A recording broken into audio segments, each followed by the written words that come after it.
오늘 이스라엘의 재앙이라는 제목으로 함께 말씀 생각해 보도록 하겠습니다.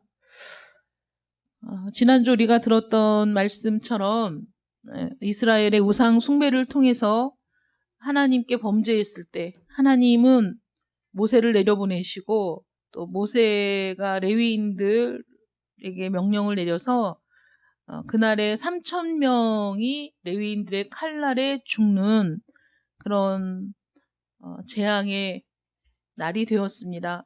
그래서 죄악의 날은 탄식과 재앙으로 끝이 났고 이른 아침부터 불경한 쾌락과 방탕한 노래가 울려 퍼졌던 진영은 신음소리와 탄식으로 가득 차게 되었습니다. 상처받은 자들은 고통으로 부르짖고, 그래서 이 날의 이 모든 일들은 우리를 위한 본보기로서의 모형이 되었습니다. 레위 족속들에게 맡겨진 이 엄숙한 사명이 우리에게 어떤 교훈이 될 수 있습니까? 그 대답은 아주 명백합니다. 하나님을 불경하게 하는 모든 일들, 즉 우상 숭배의 기미가 보이는 모든 것들과 타협하지 않고 그것들을 가차없이 다루는 것이 우리에게 주어진 일이라는 사실을 여러분 꼭 기억하시기를 바랍니다. 왜냐하면 우상 숭배의 죄가 얼마나 하나님 앞에 가증스럽고 또 그 결과가 무서운지를 적극적으로 우상 숭배를 주도한 자들을 철저히 도륙함으로써 우리에게 지금도 경고의 메시지를 보내고 있기 때문입니다. 그리스도인들은 칼을 소유하고 있습니다. 그것은 성령의 검이라고 불리워지는 하나님의 말씀입니다. 우리가 싸우는 병기는 육신에 속한 것이 아니고 영에 속한 것입니다. 우리는 그 칼로서 그리스도를 대적하는 모든 원수를 치도록 부르심을 받았습니다. 그 칼은 하나님의 자녀들을 부패시키는 모든 영향력을 향해서 뽑아야 합니다. 휘둘러야 합니다. 그것은 우리에게 가장 가까운 곳에 있을 수 있다는 거죠. 이런 방법으로 형제들을, 친구들을, 그리고 이웃들을 대한다는 것이 매우 가혹하게 보일지 모르지만 그것이 여호와께 성별하여 그의 축복을 보장받는 유일한 길이라는 겁니다. 주님을 위해 분명한 입장을 취하는 것은 커다란 축복을 보장하는 것이라는 사실을 잊지 마시기 바랍니다.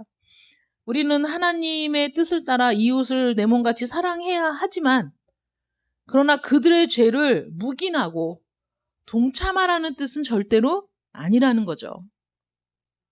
이 레위 족속들은 그 당시에 이기는 자들입니다.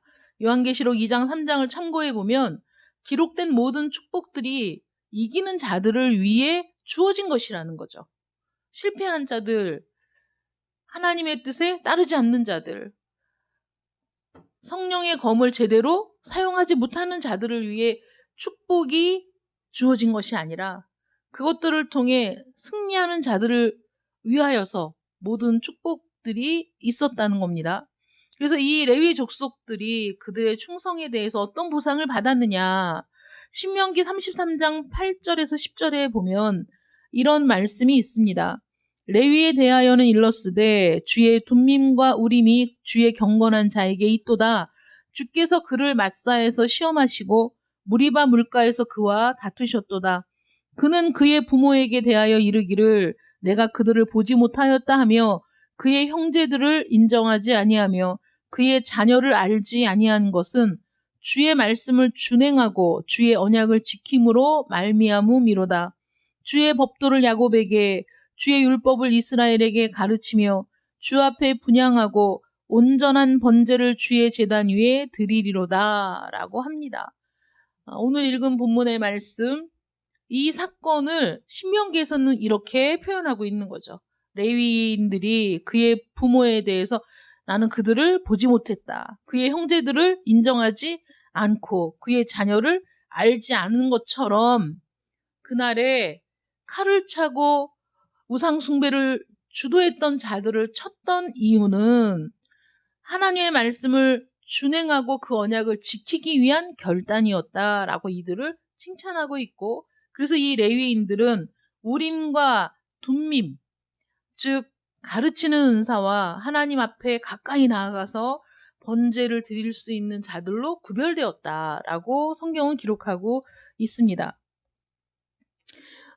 이들이 이렇게 할 수 있었던 것은 그들이 육체와 함께 그 정욕과 탐심을 십자가에 못 박았기 때문이고, 타고난 관계를 무시하고 본성을 따라서 사람을 알지 않았기 때문이죠. 하나님의 거룩한 요구를 준행하는 일에 대해서는 심지어 친형제마저도 인정하지 않았던 이 레위인들의 행위를 모세는 헌신이라고 명명합니다. 하나님에 대한 헌신이었다. 하나님의 말씀을 준행하며 그의 계명을 지켰기 때문에 이들에게 이런 놀라운 칭호가 주어졌습니다. 진실로 하나님은 그를 높이는 자를 높이고 그를 경멸하는 자를 가볍게 여기십니다. 이튿날 모세가 백성에게 이르되 너희가 큰 죄를 범하였도다 라고 그들을 책망합니다. 너무나 안타깝게도 이런 놀라운 일, 이렇게 참혹한 일이 벌어졌음에도 불구하고 이 이스라엘 백성들이 하나님을 거역한 일에 대해서 뉘우치는 모습이 아직까지 나오지 않고 있습니다. 이스라엘의 회개가 나타나지 않는 거죠. 그런데 모세는 그들의 그 가증한 죄를 못 본 척하지도 않았고 그것에 대한 적개심을 최소화하려고 하지도 않았습니다. 산에서 내려오자마자 이스라엘이 중죄에 빠졌다라고 아론을 비난했던 것처럼 이튿날 그 백성들에게 사실 그날 밤에 각 처소마다 각 장막마다 얼마나 그 애끓는 신음과 또 탄식과 고통이 있었겠습니까? 가족이 죽고 부모가 죽고 형제가 죽고 이웃이 죽는 그런 3,000명이 도륙되는 엄청난 일이 벌어진 그 밤에 그들 모두 제대로 잠을 잔 사람들은 없었을 겁니다. 모세가 그들을 다독이고 또 위로하고 이제 앞으로 잘하자 이렇게 얘기하지 않았어요. 이튿날 이스라엘 백성들에게 너희가 큰 죄를 범했다라고 다시 그들의 죄가 얼마나 무서운 죄였는지를 상기시키고 그리고 그 죄를 위해 다시 하나님 앞에 올라가는 모습을 보게 됩니다. 그래서 이 모세를 바라보면서 그가 그의 백성을 진실하게 그리고 분명하게 사랑했음에도 불구하고 그들을 성실히 다스리는 일에도 신실했음을 볼 수 있습니다. 인간적으로 그들을 위로하는 것이 중요한 일이 아니었던 거죠. 지금 이 상황에서는 내가 이제 여호와께로 올라가노니 혹 너희를 위하여 속죄가 될까 하노라 라고 얘기했을 때 내가 이제 여호와께로 올라가노니 해서 이 올라라는 단어가 올라간다에 해당하는 히브리어가 알라인데요. 이 알라는 번제를 뜻하는 올라라는 말이 생기게 된 어원입니다. 그래서 여기에서 내가 여호와께 올라간다라는 이 말이 그냥 산을 올라간다라는 의미도 있지만은 그 중의적인 표현으로 백성들을 위한 대속 제사를 드리러 간다라는 의미도 있다는 거예요. 하나님 앞에. 그래서 우리가 올라간다는 게 모세가 백성들을 위해서 대속 제사를 드리러 가는 것으로 본다면 14절에서 이미 본 것처럼 여호와께서 뜻을 돌이키사 말씀하신 화를 그 백성에게 내리지 아니하신다고 응답을 받았거든요. 그런데 왜 모세는 다시 하나님 앞에 올라가서 이스라엘 백성들의 죄를 위해 하나님 앞에 탄원하러 올라갔을까요? 우리가 이 부분을 주의 깊게 생각해 볼 필요가 있어요. 그게 뭐냐면 하나님께서는 뜻을 돌이키셨어요. 어떤 뜻을 돌이키셨죠? 이스라엘 백성들을 지금 이 광야에서 진멸하겠다라고 말씀하셨는데 모세가 그 하나님의 음성을 듣고 하나님의 은혜에 의지해서 하나님의 언약에 의지해서 또 하나님의 영광을 위하여 이런 일은 일어나면 안 됩니다. 이런 말씀을 근거로 하나님 앞에 탄원했을 때 하나님은 이들을 진멸하겠다는 뜻을 돌이키셨어요. 그것은 하나님의 은혜와 자비의 결단이었지만은 그런데 여러분 잘 생각해 봅시다. 하나님께서 뜻을 돌이키셨습니다. 이들을 진멸하지 않겠다고 하셨어요. 그렇다고 해서 이스라엘 백성들이 지은 죄가 없어진 것이냐? 없어지진 않았다는 거죠. 이게 무슨 뜻인지 알겠어요? 진노가 유예되었다는 거죠. 우리가 어떤 사람이 죄를 지었을 때 그 사람에게 징역형의 벌이 내려져도 거기에 집행유예 2년 이런 거 있잖아요. 징역형, 뭐 6개월의 징역형, 1년의 징역형인데 집행유예가 2년이야. 그러면 그 실제 징역형보다 집행유예가 길 때 그 사람은 징역형을 살진 않습니다. 그러나 그 집행이 유예된 기간에 다시 죄를 지으면 그는 그 전의 죄까지 다 같이 그 전에 죄가 없어진 게 아니기 때문에 그 전에 지었던 죄가 덧붙여져서 더하여져서 가중처벌을 받게 되죠. 그게 집행유예라는 형입니다. 그런데 지금 모세는 하나님이 너무나 진노하셔가지고 이스라엘을 진멸하겠다라고 작정하셨을 때 그 앞에서 간절히 탄원함으로써 그 형을 유예시켰다는 거죠. 하나님이 지금 당장 진멸하겠다라는 뜻을 돌이키셨다는 거예요. 그러나 하나님 목전에 있는 이스라엘의 죄가 없어졌느냐, 사라졌느냐? 아니라는 거죠. 그래서 모세가 지금 다시 올라가겠다는 거예요. 하나님 앞에. 왜냐하면 이 죄를 해결하기 위해서 이 백성을 너무 사랑하니까 이 하나님 앞에 드러난 이들의 죄를 완전히 사면해 주시기를. 여러분, 사면을 받는 것과 집행의 유예는 다른 일이죠. 그래서 형의 사면이라는 건 이제 그 죄를 다시는 묻지 않겠다는 것이고 이제 그 죄는 완전히 사라진다는 뜻이잖아요. 근데 이스라엘의 죄가 사면된 것은 아니었다. 형이 유예되었을 뿐이다. 하나님의 진노가 잠시 유보되었을 뿐이다. 라고 우리가 볼 수 있다는 거예요. 그래서 모세의 간절한 그 중보의 기도에 대한 응답으로 백성을 완전히 소멸하고자 했던 하나님의 진노는 피해 갔지만 징벌의 경감에 불과했던 것이지 완전한 사면에 대한 약속을 얻어낸 것이 아니었기 때문에 모세가 지금 백성들을 위해 하나님께 온전한 사죄를 탄원하러 올라가는 거라는 거죠. 이게 백성의 지도자인 겁니다. 이게 교회의 지도자인 거예요. 그 성도들을 위해, 그 백성을 위해 하나님 앞에 나아갈 때 무엇을 가지고 나아가겠습니까? 뭐 복 주십시오, 사업이 잘 되게 해주십시오, 뭐 건강하게 해주십시오. 이것은 부차적인 것이고 가장 먼저는 이들의 죄를 용서해 주시고 사면해 주시고 완전히 깨끗하게 하나님 이들을 받아주시고 이들이 하나님의 온전한 자녀가 되게 해달라는 것이 가장 기본적이고 첫째가 되는 기도라는 겁니다. 그래서 모세가 이렇게 얘기합니다. 죄를 지었지만은 참담한 죄를 지었지만 32절에 보면 그러나 이제 그들의 죄를 사하시옵소서. 그렇지 아니하시오면 원하건대 주께서 기록하신 책에서 내 이름을 지워버려 주옵소서. 라고 모세가 하나님께 탄원을 합니다. 우리가 갖고 있는 성경은 이렇게 기록되어 있고 개역 한글에 보면 그러나 합의하시면 이제 그들의 죄를 사하시옵소서라고 되어 있어요. 그래서 이 합의하시면이라는 이 단어가 다시 이 부분을 해석하자면 가능하면 용서해 주십시오. 용서하실 수 있거든 용서해 주십시오. 라는 탄원인 거예요.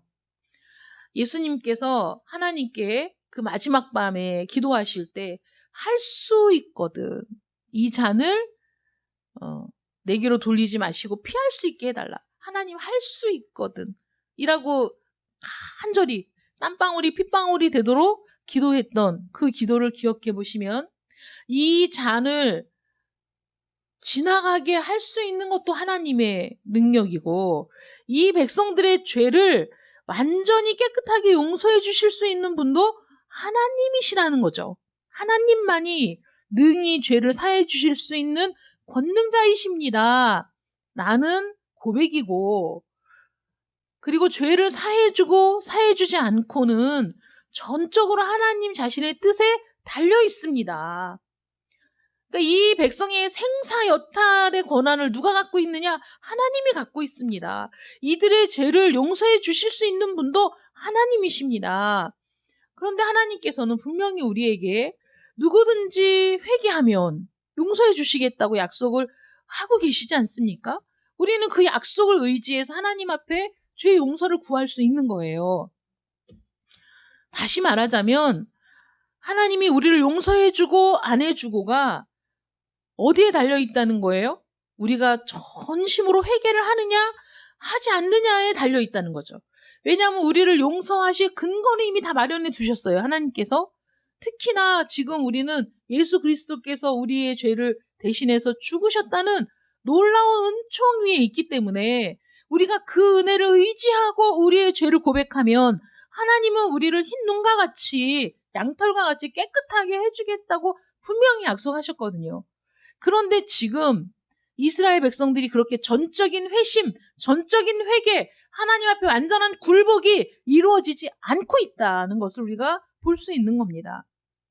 모세는 탁월한 기도의 사람이었습니다. 어려운 역경이 있을 때마다 그가 여호와께로 향해 나아간 사실을 우리가 볼 수 있어요. 물이 없다고 백성들이 돌로 치려고 할 때 그는 하나님께 엎드려 기도했습니다. 어려움이 있을 때마다 그는 하나님의 도우심을 구했어요. 이는 우리 주님께서 이 땅에 계실 때 그를 보내신 하나님께 그의 영혼을 온전히 맡기시고 나타내신 우리의 영원한 대제사장 예수 그리스도의 모습을 나타내고 있다는 거죠. 모세가. 그래서 모세가 이렇게 기도합니다. 31절에 모세가 여호와께로 다시 올라간 거죠. 여짜오되 슬프도소이다. 이 백성이 자기들을 위하여 금신을 만들어 싸우니 큰 죄를 범하였나이다. 그러나 이제 그들의 죄를 사하시옵소서. 그렇지 아니하시오면 원하건대 주께서 기록하신 책에서 내 이름을 지워버려 주옵소서. 모세가 우리 지난주에 들었던 말씀에서 레위인들에게 각각 칼을 차고 그 형제를, 그 이웃을 죽이라고 명령했던 바로 그 모세 아니었습니까? 그런데 그들의 죄를 사해달라고 여호와께 올라가서 간절히 탄원하면서 심지어는 주께서 기록하신 책에서 내 이름을 지워버려 주옵소서라고 말하고 있다는 사실을 기억해야 돼요. 그래서 사랑하지만 때려야 할 때가 있고 사랑하지만 죄에서 돌이키게 하기 위해서 정말 채찍을 휘둘러야 될 때가 있는 거 아니겠습니까? 우리 주님도 노끈으로 채찍을 만들어 그 성전에서 돈 바꾸는 자들, 양을 사는 자들, 물건을 매매하는 자들의 상을 엎으시고 채찍을 휘둘러 그들을 쫓아내셨던 그것이 그들을 사랑하기 때문에 하신 일이었다는 거죠. 이러면 안 된다. 여기는 만민이 기도하는 집인데 너희는 지금 강도의 굴열로 만들고 있구나. 그들을 책망하시지 않았습니까? 모세도 이스라엘 백성들을 호되게 책망하면서도 그들이 살 길을 하나님 앞에 다시 자복하고 회개하는 것밖에 없다라는 것을 확실히 알고 있기 때문에 하나님 앞에 나아가서 이 백성들을 불쌍히 여기시기를, 이들의 죄를 용서해 주시기를 간절히 탄원하고 있는 겁니다. 기록하신 책에서를 생명책이라고 생각하고 얘기하시는 분들도 있습니다. 우리 구원받은 모든 백성들은 하나님의 생명책에 기록이 되어 있는데 하나님의 생명책에 기록된 사람을 지울 수 없습니다. 구원받은 사람을 구원해서 떼어낼 수는 없습니다. 그래서 여러 가지로 해석을 할 수 있지만 하나님 앞에 있는 책이 생명책 한 권이냐? 그렇진 않다고 봅니다. 왜냐하면 우리의 모든 삶을 기록한 책도 있고 우리의 모든 그 공과 사, 우리의 모든 선을 행한 모든 행위, 악을 행한 모든 행위, 우리의 모든 행위를 기록한 책도 있어서 우리가 행한 일에 대해서 합당한 보응을 마지막 심판날에 또 내리시는 분이시거든요. 그래서 여기에서는 이렇게 이런 그 주석이 더 합당할 것 같습니다. 어떤 거냐면 우리는 모두 이 땅에 태어나면서 명부가 있어. 태어난 모든 사람이 호적에 기록되듯이 하나님께서 기록하신 책에도 이 땅에 태어난 모든 사람들이 기록되고 이 땅을 떠날 때 그 책에서 지워지는. 그래서 모세는 아마도 뭐 두 가지로 생각할 수 있겠죠. 정말 그런 간절한 심령, 생명책에서 내 이름을 지워주십시오라고 할 정도로 내가 차라리 지옥을 가겠습니다라고 얘기할 정도로 이스라엘 백성들을 굉장히 사랑해서 그렇게 아주 그냥 강력하게 하나님 앞에 기도했다라고 볼 수도 있고, 또 하나는 그냥 제 생명을 대신하여 이들을 용서해 달라고, 그냥 나는 여기서 죽어도 좋사오니 이거잖아요. 에스더가 죽으면 죽으리이다, 여기서 죽어도 좋사오니 라고 하나님 앞에 간절히 기도했던 에스더처럼 모세도 그냥 저를 여기서 내 생명을 거두어 가십시오, 자기의 생명을 담보로 하나님 앞에 이스라엘 백성들을 탄원하고 있는 모세의 모습을 볼 수도 있어요. 그래서 이 모세의 모습을 보면 책임을 회피했던 아론과는 달리 자기 민족을 위해 생명까지 내놓을 만큼 투철한 책임의식과 그 백성을 사랑하는 정신을 가지고 있었다라고 보여집니다. 그래서 이 모습을 보면 예수님께서 세상에 있는 자기 사람들을 사랑하시되 끝까지 사랑하시니라라는 요한복음 13장 1절 말씀이 기억나는 모세의 모습인 거죠. 우리 주님께서도 그날 밤 모든 사람들이 다 그를 대적하고 심지어 제자들마저 모두 예수님을 버리고 도망했음에도 불구하고 그는 그들을 끝까지 사랑하셨습니다. 모세는 비록 이스라엘 백성들이 죄 많은 백성이었다고 할지라도 그들에 대한 그의 관심이 너무나 지대해서 만일 하나님이 그들을 용서하지 않으시면 하나님의 책에서 자신을 지워버리기를 기꺼이 원했습니다. 그런데 하나님은 이렇게 응답하십니다. 33절에 여호와께서 모세에게 이르시되 누구든지 내게 범죄하면 내가 내 책에서 그를 지워버리리라. 자, 이 말씀은 어떤 말씀이 생각납니까? 스스로 속이지 말라. 하나님은 업신여김을 받지 아니하시나니 사람이 무엇으로 심든지 그대로 거두리라. 갈라디아서 6장 7절 말씀과 병행해서 생각해 볼 말씀인 거죠. 우리가 행한 대로, 그래서 아버지가 신포도를 먹었다고 아들의 이가 신 게 아니야. 신포도를 먹은 사람의 이가 신 거죠. 각 사람은 자기의 죄로 망하는 겁니다. 각 사람은 자기의 죄, 자기가 지은 죄에 대한 보응을 받게 된다는 거죠. 그러면서 하나님이 이렇게 말씀하십니다. 이제 가서 내가 네게 말한 곳으로 백성을 인도하라. 내 사자가 내 앞서 가리라. 그러나 내가 보응할 날에는 그들의 죄를 보응하리라. 그들의 죄가 사면되었습니까? 아닙니다. 유보되었습니다. 그들이 우상을 숭배한 그 죄는 지금 하나님의 목전에 그대로 있습니다. 이들이 다시 우상을 숭배하는 죄를 짓는다면 하나님은 그 이전에 여전히 하나님의 목전에 있는, 하나님과 언약을 맺고 하나님께 경배했던 그들이 그 기록된 책이 마르기도 전에 우상을 숭배했던 그 엄청난 죄악을 하나님은 목전에 두고 계시다가 다시 이들이 우상을 숭배하는 죄를 지었을 때 그 진노에 진노를 더하여서 이스라엘 백성들에게 그 진노를 부을 것임을 시사하고 계신 거죠. 여러분, 그만큼 우상 숭배는 무서운 죄입니다. 그래서 내가 보응할 날에는 그들의 죄를 보응하리라, 이 부분을 직역하자면 내가 찾는 날에는 그들의 죄를 찾으리라. 여러분, 이 말씀이 얼마나 무서운 말씀인지 아세요? 우리는 지금 여러 가지 사회에서 일어나는 일들을 보면 여러 가지를 볼 수 있어요. 검사들이 죄를 찾으려고 하면 없는 죄도 찾을 수 있다라는 사실을 우리가 볼 수 있지 않습니까?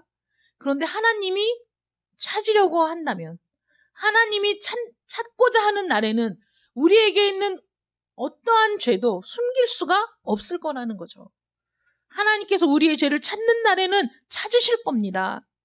그들은 비록 그 땅에서 소멸되지 않았지만 하나님께서 그가 정하신 때에 그들을 다스릴 것이라는 거죠. 모세의 중보기도가 하나님의 진노의 형벌을 막았지만 그 백성들의 죄에 대한 법적 결과, 그들에게 주어질 형벌을 제거하지는 못했다는 거예요. 제거하지 못했어요. 남아 있습니다. 우리의 회개와 자백에 따라서 우리에게 대한 그 죄의 법적 결과와 형벌이 제거될 수 있습니다. 하나님의 은혜로. 그래서 하나님이 우리에게 말씀하시죠. 우리가 하나님 앞에 우리의 죄를 자복하면, 우리의 죄를 하나님 앞에 회개하면 하나님은 그 죄를 뒤로 던져버리신다. 그래서 다시는 기억하지 않으신다. 이게 완전한 사면의 은혜입니다. 사죄의 은총이에요.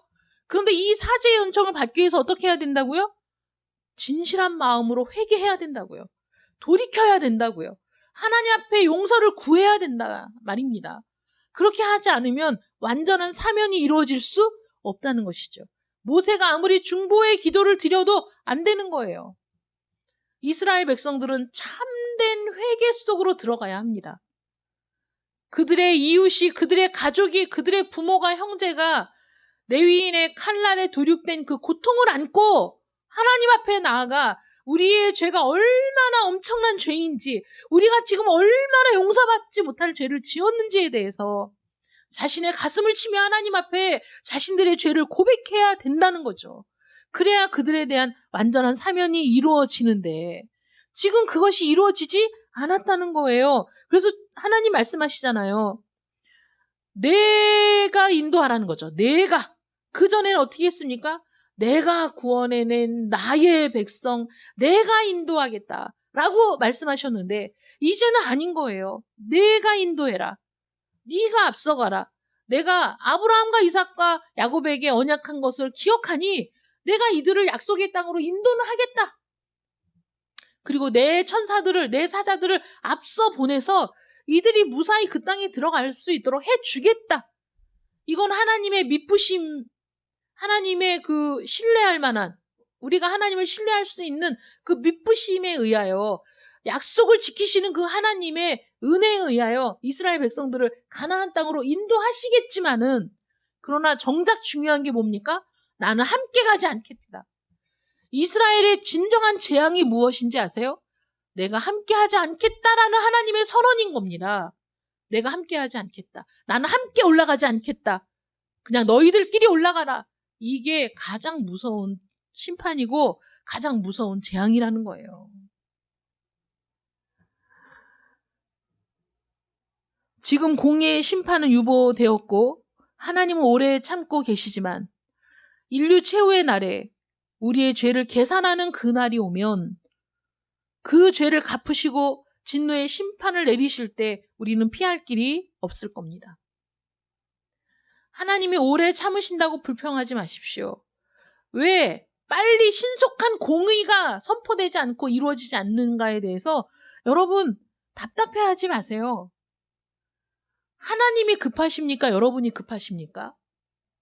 제가 이 말씀을 생각하면서 자면서도 잠이 잘 안 오고 아침에 일어나서도 계속 생각을 하는데 갑자기 그 마음이 딱 오는 거예요. 누가 급하냐? 하나님이 급하냐? 네가 급하냐? 여러분, 어떤 일을 할 때 그 일이 눈에 보여지는 사람이 마음이 답답합니까? 아무것도 모르는 사람이 답답합니까?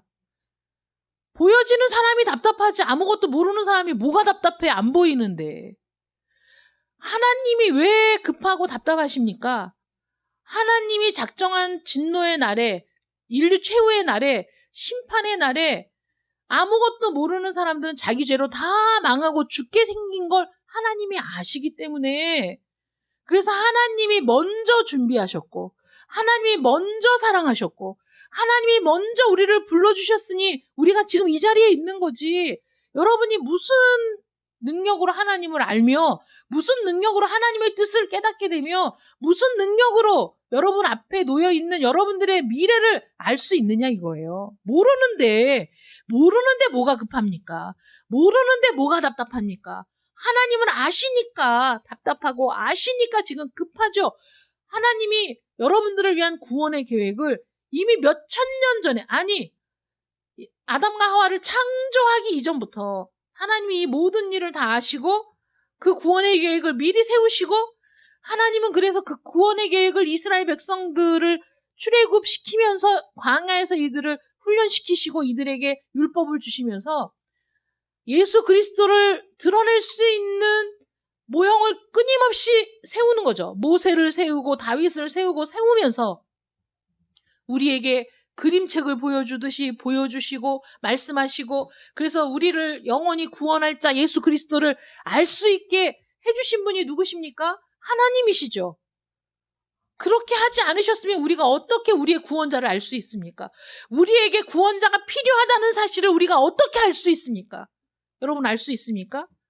우리는 무능하잖아요. 우리는 아무것도 알지 못하는 자들이지 않습니까? 우리가 어떻게 압니까?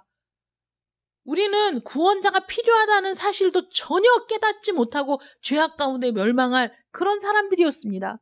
하나님이 급하신 거죠. 하나님이 안타까우신 거죠. 하나님이 그래서 우리를 부르시고 우리에게 구원자가 필요하다는 사실을 알게 하시고, 그래서 그 구원자를 의지하여 구원에 이를 수 있도록 하나님은 우리를 끝까지 책임지시고 인도하시는 분이 우리 하나님 아니시냐 이거예요. 그러니 우리가 하나님 앞에 무슨 핑계를 대고 우리가 하나님 앞에 어떤 것들을 전가할 수 있습니까? 우리는 아무것도 할 수 없다는 거예요. 그러므로 인류 최후의 날에, 우리의 죄를 계산하는 그날에 우리의 죄는 다 드러나게 될 것이고, 우리는 그 죄로 인하여 하나님의 진노의 심판을 피할 길이 없게 될 겁니다. 그러니 우리가 어떻게 해야 됩니까? 베드로의 설교를 듣고 우리가 어찌할꼬 탄식한 그들에게 뭐라고 얘기합니까? 주 예수를 믿으라. 그리하면 너와 내 집이 구원을 얻으리라. 지금이 바로 구원받을 만한 때요, 지금이 바로 은혜 받을 만한 때라고 말씀하지 않습니까? 여러분, 지금이 구원 얻을 만한 때요, 지금이 은혜 받을 만한 때인 줄 믿으시기 바랍니다. 이 날을 위해 하나님이 오래 참으시는 거예요. 이 순간을 위해 하나님이 지금 길이 참고 계시는 거란 말입니다. 여러분들을 위해서, 여러분들의 구원을 위해서, 여러분들의 생명을 위해서 하나님이 지금 오래 참고 계시다는 거예요. 하나님 말씀하십니다. 너는 내가 애굽 땅에서 인도하여 낸 백성이라고 말씀하세요. 그들과 함께 여기를 떠나서 33장 1절부터 3절까지 말씀이죠. 내가 아브라함과 이삭과 야곱에게 맹세하여 내 자손에게. 여러분, 지금 하나님의 진노가 풀렸습니까? 안 풀렸습니다. 이스라엘 백성들이 하나님의 마음에 흡족하게 회개했습니까? 안 했습니다. 내가 애굽 땅에서 인도하여 낸 백성과 함께 여기를 떠나서 내가 아브라함과 이삭과 야곱에게 맹세하여 내 자손에게 주기로 한 그 땅으로 올라가라.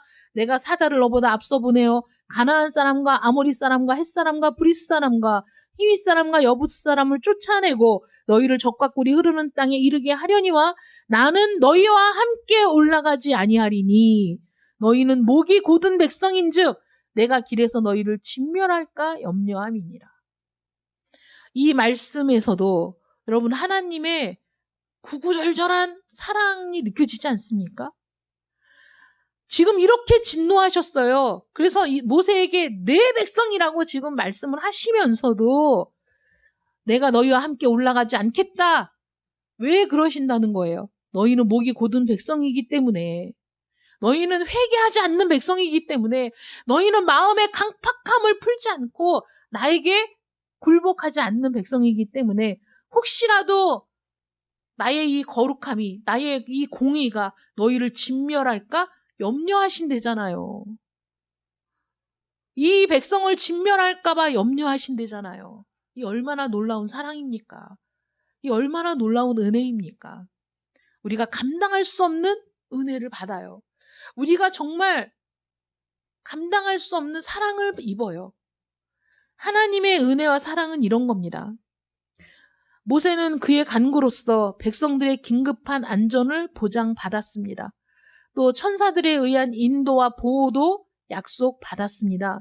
그러나 그들의 죄에 대한 가중한 징계는 여전히 제거되지 않았다는 거예요. 뿐만 아니라 그들은 여호와와 맺은 그들의 언약 관계를 회복하지도 않았습니다. 그럼에도 불구하고 하나님은 한 번 하신 약속은 반드시 지키시는 분이시기 때문에 그들의 조상에게 약속한 대로 그들을 일단 가나안 땅으로는 인도하시겠다고 말씀하시는 겁니다. 이러한 하나님의 경고에도 불구하고 패역한 이스라엘 백성들은 거듭 범죄했습니다. 그래서 결국은 출애굽한 1세대는 가나안 땅에 들어가지 못하고 광야에서 다 죽었습니다. 아까 뭐라고 말씀하시죠? 범죄한 자들을 하나님이 모세가 내 이름을 기록된 책에서 제하여 버리십시오 라고 탄원했을 때 하나님이 범죄한 자들을 내가 책에서 지워버리겠다 말씀하셨잖아요. 이들이 광야에서 그들이 그 말로 할 수 없는 참담한 죄를 짓고 하나님의 진노가 유보되었음을 알고 있으면서도 끊임없이 계속 범죄함으로 결국 가나안 땅에 들어가지 못하고 광야에서 다 죽었습니다. 하나님이 함께 하시지 않는 것, 하나님의 용서와 자비 바깥으로 밀려나는 것, 그럼에도 불구하고 여전히 목이 뻣뻣한 백성으로 불리울 정도로 회개하지 않는 것이 이스라엘의 재앙이 되었습니다. 지금 우리의 죄악에 대해 하나님께서 즉결 처분을 미루신다고 해서 우리의 죄가 사라지는 것은 아닙니다. 우리의 죄는 여전히 하나님 앞에서 우리를 고발하고 있습니다. 하나님은 우리가 회개하도록 지금 진노를 유보하고 계시다는 사실을 잊으면 안 되겠습니다.